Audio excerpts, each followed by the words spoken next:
Мектепте окуп жүргөндө жаңы жыл аябай башкача деңгээлде өтөт да. Анан ар бирине Дед Мороз келип белек берет. Белекке биз жыл сайын акча топтойт элек да.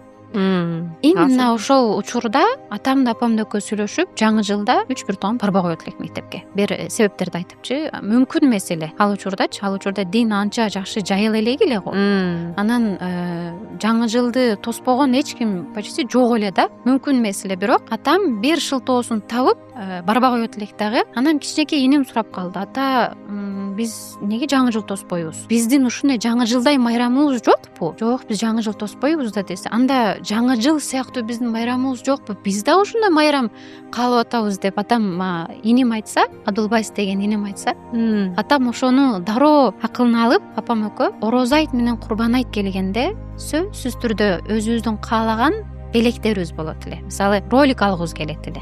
Кичинекей инем велосипед алгысы келет эле.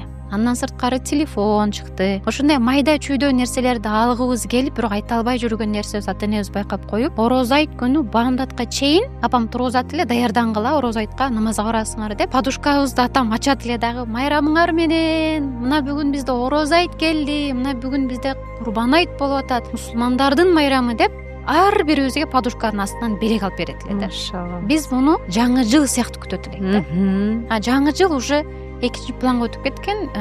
31 декабрда биз кадимкидей эле саат 10 жатып алчык.